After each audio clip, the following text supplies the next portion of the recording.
Bonjour à toutes et à tous. Chapitre P9, les lois de Newton. Alors, les trois lois de Newton. Je commence par rappeler ce qu'est un système isolé et un système pseudo-isolé. Alors, un système isolé n'est soumis à aucune action mécanique, c'est-à-dire à aucune force. C'est-à-dire que ça n'existe pas, puisque c'est le cas idéal. Maintenant, un système pseudo-isolé est soumis à un ensemble de forces extérieures qui se compensent. Ça se traduit mathématiquement par la somme vectorielle des forces extérieures égale au vecteur nul. Un exemple, mobile autoporteur. Donc ici, un mobile autoporteur expulse de l'air qui permet de compenser le poids P. Donc la réaction de la couche d'air que je note R va compenser le poids P et la somme vectorielle P plus R est égale au vecteur nul. Ici, le système auquel je m'intéresse est le mobile autoporteur. Donc le reste va constituer le milieu extérieur. Et donc on va étudier toutes les actions exercées par le milieu extérieur sur le mobile autoporteur. Ce qu'on appelle les forces extérieures. Alors, principe d'inertie, première loi de Newton, vue en seconde.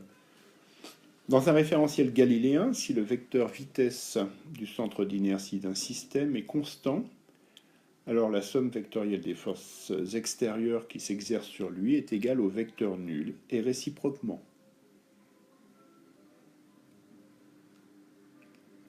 Un tel système est qualifié de pseudo-isolé.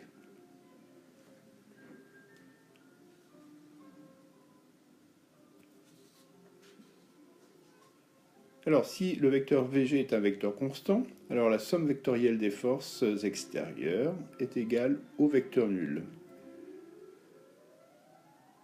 Maintenant, si la somme vectorielle des forces extérieures est égale au vecteur nul, alors le vecteur vitesse Vg du centre d'inertie est soit animé d'un mouvement rectiligne uniforme ou bien il est immobile. Alors c'est une condition nécessaire mais non suffisante. Pourquoi? Parce que G peut être immobile, mais un point du solide animé d'un mouvement. Exemple, une toupie. Tous les points qui sont situés sur l'axe sont immobiles, donc le centre d'inertie sera immobile, mais un point de la périphérie de la toupie sera peut-être en mouvement. Référentiel galiléen maintenant. Un référentiel galiléen est un référentiel dans lequel la première loi de Newton s'applique ou bien est vérifiée. Tout référentiel en translation rectiligne uniforme par rapport à un référentiel galiléen est lui-même galiléen. Exemple d'un tel référentiel, une automobile en mouvement rectiligne sur une route plane et horizontale et qui roule à vitesse constante. Si cette automobile freine ou accélère, ou bien elle prend un virage à vitesse constante, et bien dans ce cas-là, elle ne sera plus considérée comme un référentiel galiléen, puisque le principe d'inertie ne s'appliquera plus dans ce cas-là. Enfin, dans ces cas-là d'ailleurs. Deuxième loi de Newton, relation fondamentale de la dynamique que l'on note RFD. Alors un premier énoncé. Dans un référentiel galiléen, la somme vectorielle des forces extérieures qui s'exercent sur un système de masse petit m est égale au produit de sa masse par le vecteur accélération de son centre d'inertie. Ce qui se traduit mathématiquement par la relation somme vectorielle des forces extérieures est égale à m fois le vecteur accélération du centre d'inertie. Donc en fait ici, on ne connaît que le mouvement de G. Les unités des valeurs des grandeurs utilisées, donc les forces exprimées en newton, m en kilogrammes, et la valeur de l'accélération en mètres par seconde carré. Alors maintenant, il y a un deuxième énoncé qui fait apparaître la quantité de mouvement. Pardon.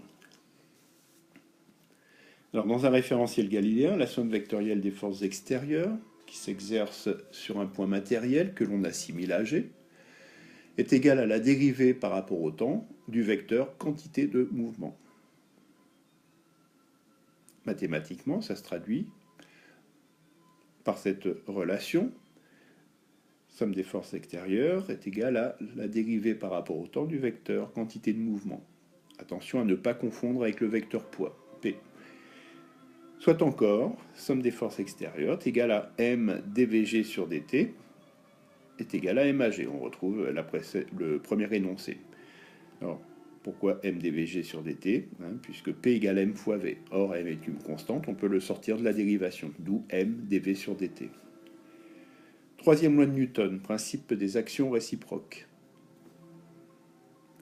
Deux corps, A et B, en interaction, exercent l'un sur l'autre des forces telles que la force exercée par A sur B est égale et opposée à la force exercée par B sur A. Soit encore une somme vectorielle qui est égale au vecteur nul. Alors c'est une relation qui est valable, quel que soit, ça se lit, quel que soit leur état de mouvement ou de repos, qu'il y ait contact ou non. Ces forces ont même direction, des sens opposés et la même valeur. La propulsion par réaction.